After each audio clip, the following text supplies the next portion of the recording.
C'est tout le paradoxe du processus. C'est que plus l'être vit l'émotion, moins elle a de prise sur lui.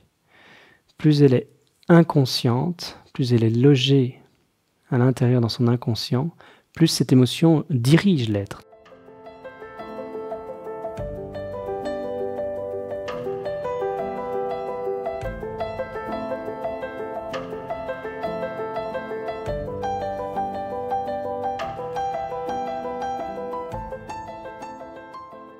Le grand paradoxe du mental est que tout est réflexion, c'est-à-dire que tout est inversé.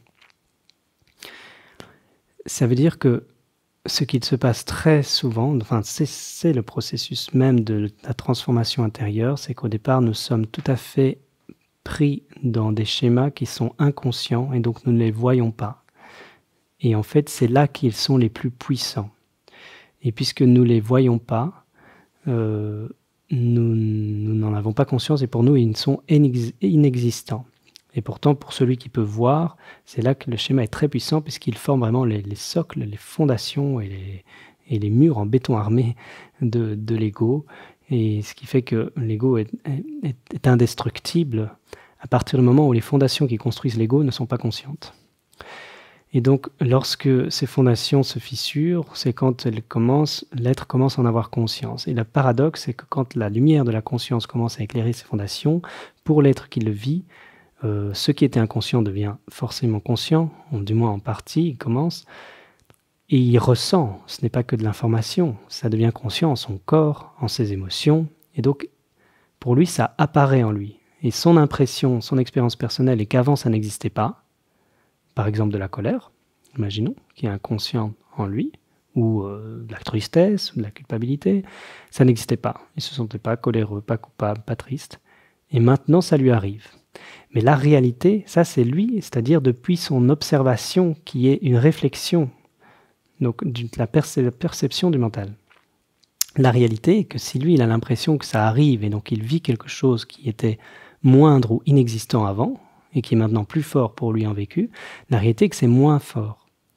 C'est-à-dire que du point de vue de l'extérieur, il y a de l'espace qui s'est fait pour qu'il puisse le voir, et en créant cet espace à l'intérieur pour que cette émotion remonte à la conscience, l'émotion liée au schéma psychologique, par exemple la colère, perd en puissance, puisqu'elle n'est plus logée dans l'inconscient. Elle est vue, elle est regardée, donc elle est menacée.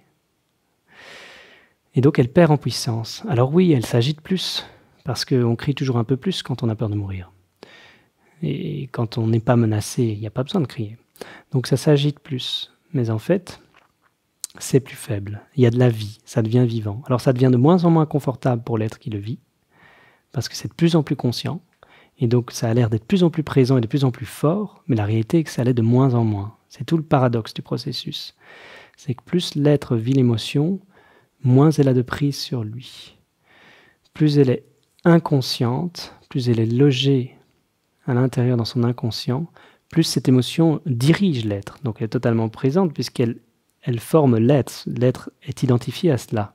Il n'est pas décollé de cette émotion, donc ce qui lève véritablement est masqué, est tout à fait enfermé par cette émotion inconsciente.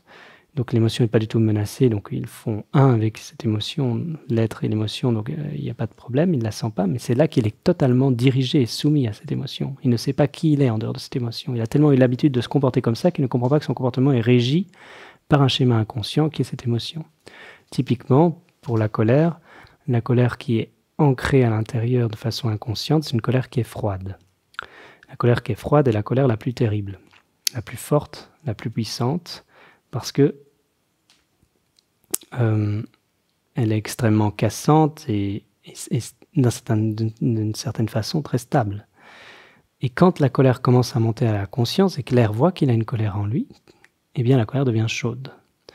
Donc il semble que la colère soit plus forte et présente, mais en réalité cette colère est plus faible. Elle a perdu en force puisqu'elle est en train de se détacher de lui. Et donc c'est quelque chose qu'il est bon de répéter parce qu'on l'a encore vu souvent, et quand l'être, même parfois on peut le savoir sur certaines choses, quand on le vit, on peut encore, même quand on a déjà eu l'expérience de certaines émotions comme ça, on peut encore se faire avoir. et on peut se sentir inconfortable dans certaines situations, alors qu'on se sentait plus confortable avant. On peut croire même qu'avant, ce qu'il arrive même, c'est qu'on peut croire qu'on est plus ouvert avant, alors qu'en fait on était plus confortable, plus à l'aise, même socialement. Et maintenant on est plus inconfortable, mais on est plus ouvert en fait. Il y a plus de vérité, il y a plus de sincérité, il y a plus de vrai en soi. On est moins sur l'émotion. C'est plus inconfortable, mais c'est plus vrai. Donc en fait il y a plus d'ouverture. Vous voyez, je ne sais pas si je l'ai clairement exprimé comme ça, si vous comprenez, c'est tout un paradoxe.